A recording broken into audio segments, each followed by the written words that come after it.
Hey, welcome to Viking Preparedness. I am Pastor Joe Fox. So here's the situation. The grid has gone down for whatever reason, war, asteroids, whatever, EMP, doesn't matter. And you are having people over.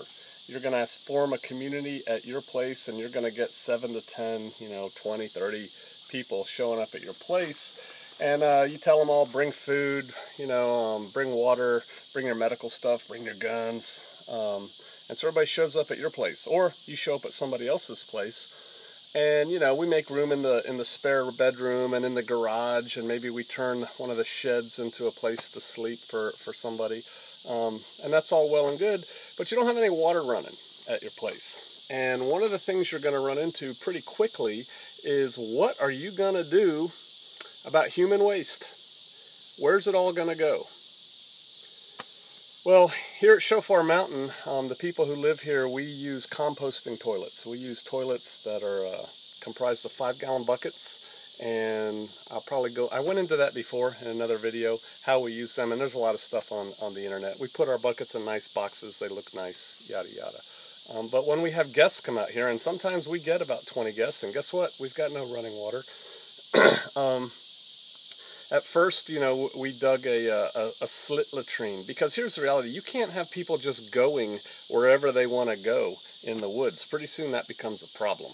Even if you do it right, the word tells us to go without the camp, carry your spade, your little shovel, and dig a hole and bury your mess. But even then, if you've got a lot of people and they're all out in these woods, after a while you get some saturation going on. And we found that our guests were really uncomfortable using composting toilets when they'd never used one before, and I admit it took some getting used to for us, and so that wasn't working real well. And so what we did is we built a latrine, an outhouse, and what I would like to do is just go over the finer points of what I think are good points for an outhouse, so that maybe you could build one if you have to. So come on, let's go look at it.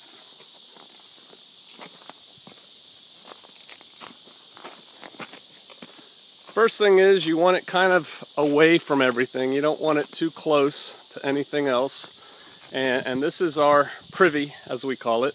It's not near any water sources that we use or that we're going to use. It's not near a creek or anything. And what we did is we brought a backhoe in, and actually Pastor Dowell, for those of you who know him, dug us 2 holes. This is about right here. There's a 6-foot deep hole right back here, and it's about, 6 feet long. So 6 feet long, 6 feet deep, as wide as a bucket. And we actually dug 2 of them. We dug the one that the privy is on now, and then we have one over here that we've covered up with tarps and pallets and stuff that we can use later, so that when this hole gets full, we can just drag the building over to the next one and fill this up. More about that later. So let me just show you some things about this. First thing is, when somebody wants to go in here and use it, we put that flag down so people can see it from far away, and they don't have to come up and knock on the door while you're in there. So we kind of like that. There's a roof on it. The roof comes down, I think I've showed you this before. It comes down to a gutter, and then the gutter feeds into a trash can that we supported on a little table here, and it fills it with rainwater. And then we have over here soap in an onion bag tied to a string, and water right here so you can wash your hands when you're done. And then there's an overflow right here. When the bucket fills up, it overflows down there. Eventually we'll capture that in a gray water system for something. Okay, a really important thing about outhouses, latrines, is to keep them air and insect tight. If you don't want a smelly outhouse, and ours is not smelly, you have to take that into consideration. So you'll notice here we have pressure treated wood. This is sitting over top of our hole on some little rocks, but then you have to put dirt up against it. You have to seal it so that there's no air or daylight going down into underneath your latrine. And so we had to build this little rock wall here and then put dirt in there all along that board, all along both sides. Here's the back of it. The other thing is, I'm going to show you this vent when we go inside, but you'll notice that the vent has screen over top of it, and that's to keep bugs from going in. Nobody likes spiders and flies and stuff in their outhouse. But this vent is very important, and I'm going to show you that when we go inside. So let's do that. Now, you all have seen or been in maybe old, dark, spidery, stinky, small outhouses, and they're just no fun to go in. Well, we tried to change that. We have a door, it has a lock, we have a key for it in case somebody locks himself in. Right here there's a screen window to let lots of air and light in. And this is big, this is a big one. You can come in and turn around in it. It's a two-holer, but it's only for one person. We've painted it white, so it's bright. I'll shut the door so you can see it's still bright in here. There's our window. I may someday put another window opposite it, right there. I put this little pop light right here for nighttime, so people can use that if they want. I am going to open the door so we can see a little bit better for the camera. We've got some good reading material. You know, I've been a subscriber to Backwoods Home magazine since they came out, since they were a magazine. And I have all of their old issues, and I was wondering, what am I going to do with all their back issues? And so what we're doing is we're recycling them through here as reading material. We have toilet paper over there. And then, you know, because there's articles in there that are timeless, that are good. And so after we get tired of reading these for a while, we'll replace them with some other ones. Okay, so to this building. Let me step back here. You can see it's big enough to come in, turn around. You can hang your coat up over here on a hook in the wintertime. You don't feel claustrophobic in here. And then we painted it white, and some lovely sisters stenciled it and put verses on it.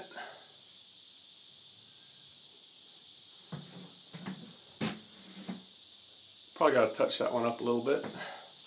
But they put verses on here, and so how does it work? Okay, so we have these two lids right here, and you come in, and let's try not to be gross about this. You lift this lid up right there, and then you take this lid, which it takes two hands to do, and you set it right there. Those notches are to keep the lid centered.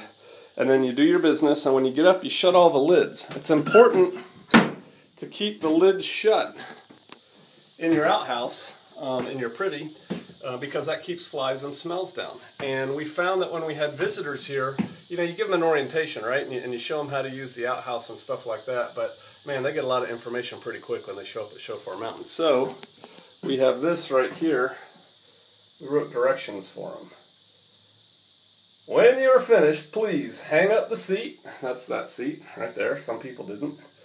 Close the lid. Ensure the door is fully closed. This keeps smells and flies to a minimum. Or, you know, flies and smells, whatever, to a minimum. So anyway, that's what we do. We have Purell right here for hand sanitizer. And, oh, this right here, a brother built that. There were some people that used to live at Shofar Mountain, didn't want to get up in the middle of the night to pee. And so they would go in a bottle, and then that just made it easier just to pour their bottle down there. Personally, I just think it's just as good to pour it on a tree. Just don't pour it on the same tree every day. But this is it. And again, that's our hand wash station. That's how you finish up your business when you're done.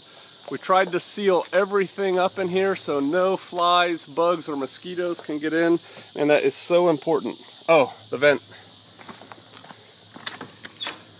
Here's the vent. This is vitally important.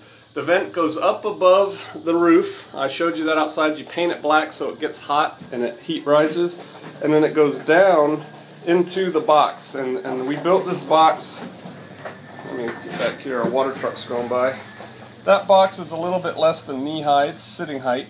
And it goes down into the box. And inside that box is where the hole is. That goes down 6 feet down. And, you know, it's about I don't know, 2.5 feet wide, maybe, that hole. So that's what that box sits over. But this vent pipe goes down about 2 feet, and so all the smells of what's going on down there in that pit go up this pipe and out, and we don't smell them. And if you keep everything airtight, everything in here is caulked. The man who built this taught me a lot of things, and one of the things he taught me is that caulk is your friend, and he uses a lot of caulk on everything. And so this is caulked, so it's all airtight. And it doesn't stink. It's really kind of nice in there. So, hey, you may have to build one. If you do, for your situation, I suggest you build it early. Holes are hard to dig, and Think about keeping it airtight, bug tight, keep your doors shut.